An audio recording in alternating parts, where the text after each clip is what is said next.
Fala pessoal, vamos acompanhar a resolução de mais uma questão envolvendo calorimetria. Anote a questão e vá seguindo passo a passo, copiando aí no seu caderno, beleza? Vamos lá. Em um recipiente termicamente isolado, colocam-se 100 gramas de gelo a 0 graus Celsius.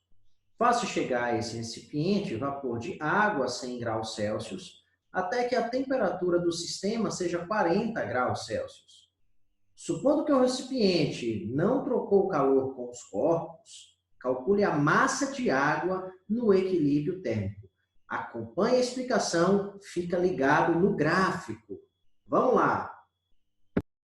Para esse tipo de questão, é necessário levar em conta as características das substâncias, por exemplo, seu ponto de fusão e ponto de ebulição. No caso da questão dada, nós temos vapor a 100 graus Celsius. Significa que qualquer quantidade de calor que esse vapor perca, ele vai sair do estado de vapor e vai começar a se transformar no estado líquido. Tá bom? Da mesma maneira, nós temos gelo a 0 graus Celsius. Significa que ele está na iminência de mudar de temperatura, de mudar de estado físico. Então, qualquer quantidade de calor que ele receba vai servir para que ele se transforme no estado líquido. Agora, veja bem, nós só temos duas substâncias. Agora, quantos Q1, Q2, Q3 a gente vai estar utilizando nessa questão, gente? Olha só como é fácil. Como o nosso gelo está a 0 graus Celsius, primeiro ele vai receber uma quantidade de calor latente, vai mudar para o estado líquido. A segunda quantidade, Q2, vai ser a quantidade de calor que ele recebe para sair de 0 graus Celsius e chegar em 40. A terceira quantidade Q envolvida nessa questão é a quantidade de calor necessário para fazer esse vapor todinho se condensar para o estado líquido, beleza? 100 graus Celsius. E depois, essa água agora, olha o ponto, a 100 graus Celsius, ela vai perder energia até chegar em 40 graus Celsius e entrar em equilíbrio térmico com o gelo. Tudo bem? Então, teremos aí 4 calores envolvidos.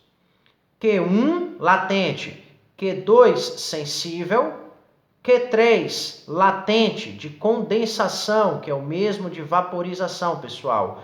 Pense só, a gente fala em condensação quando o vapor está virando água e fala em vaporização quando essa água está virando vapor. É o nosso Q3. E o Q4 é esse calor sensível aqui, ó, que faz essa água sair de 100 graus e descer para 40. Vamos resolver a questão. Em posse das informações fornecidas no enunciado, nós temos uma quantidade de 100 gramas de gelo a temperatura de 0 grau, uma quantidade de vapor não determinada, que eu chamei de X, a uma temperatura de 100 graus Celsius, e a temperatura final do sistema já é informada na questão, que diz que será de 40 graus Celsius. Outros dados importantes são o calor latente de fusão, é tudo tabelado isso aqui, pessoal. 80 calorias por grama, no caso do gelo, né? E o calor latente de vaporização, 540 calorias por grama. Fica ligado, a gente utiliza esse valor aqui sendo positivo quando nós temos a água saindo do estado líquido indo para o gasoso, porque ele recebe calor, então é positivo, mas ele será negativo quando nós tivermos este vapor indo para o estado líquido. É claro, ele precisa perder, né, calor para sair de vapor e virar líquido. Outra informação tabelada, o calor específico da água, já que o gelo, depois de derreter, vai virar água e o vapor, depois que se condensar, vai virar água, então vai atuar sobre eles este calor específico.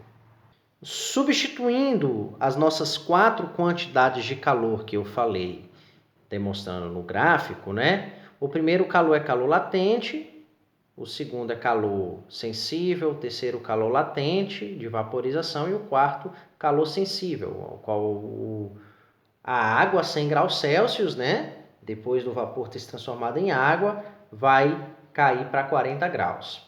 Aí aqui eu substituí as informações, logo depois de abrir esses calores, né? Calor latente ml, calor sensível mc delta T, calor latente, no caso do vapor, e calor sensível. Substituir as informações. Ó, os dois são referentes à massa de gelo, os dois primeiros, o latente e o sensível. 100 gramas de gelo, calor latente de fusão 80. Pronto. Depois, esse gelo vai virar água. Teremos 100 gramas de água, calor específico 1, e variação de temperatura vai sair de 0 para 40. O delta é a final, 40 menos a inicial 0. Mais calor latente de vaporização. Observe, a massa de vapor nós não temos. E o calor latente de vaporização, negativo. Mas, agora esse vapor virou água, temos essa mesma massa, né?